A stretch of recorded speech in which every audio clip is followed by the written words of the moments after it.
po si Josephine Hernaiz, 53 years old. Nagtatrabaho ngayon sa salon dito sa Kuwait. And almost 22 years na sa Kuwait.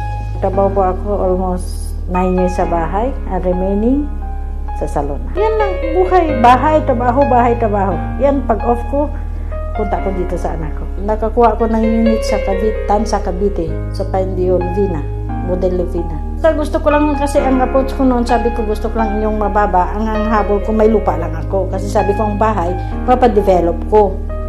Just in case gusto ko na. At saka sabi ko, pag matanda na ako, isa naman lang ako. Mga anak mag-asawa kasi puro babae. Kaya yun ang kinuha ko, studio type. Yun din ang inano sa akin ni Rosel. Niya, ito na yung mayroon. 7.7 lang ang monthly. Natin ko okay. Kasi ang Philippines, hindi man mapilit sa'yo. Yung ano lang sa Philippines, yung makaya mo lang. Tapos yun, binayaran ko ang down payment ng monthly. Sometimes may 8, may 10. Ang ngayon, yan, 15 na. Every month, 15 na binabayad ko. Kasi gusto ko matapos ako. Term payment ko is 10 years, but I pay almost double monthly to make it fast to finish.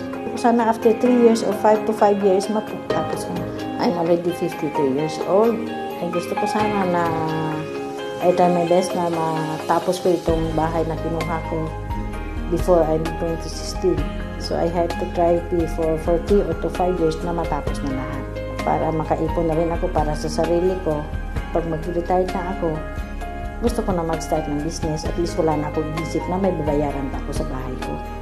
I just tell to advise to everybody kung sino ang may gusto, you want to invest, mas magusto mo kumuha ng bahay at lupa, even though mag-55 ka na, pwede ka pa makahabol. At least mayroon ka makita sa pagtanda mo at mag-retire ka na, may makita ka pa na investment sa sarili mong sikap. Tapos sa Philinvest, pwede ka makaano, depends upon you kasi may bracket. Depende sa sahod mo. Pwede mo makuha kasi alam mo kung magkano ang makaya mo. Ikaw ang magpili, hindi na sila magpilit sa'yo. Yung nakita ko na ang bahay, siyempre na you cannot express kung ano ang feeling mo, talagang nasabi mo na talagang akin na to, na talagang pangalan ko. Walang makakuha. Nagpapasalamat po ako sa Philinvest dahil kung wala ang Philinvest, wala akong bahay at lupa. Hanggang akong tumanda. Pero ngayon, mayroon na. Sila talaga nagbigay sa akin ng pag-asa to have na makuha ko talaga. I'm so happy for my investment in Philinvest. Wala na iba. Philinvest lang ako.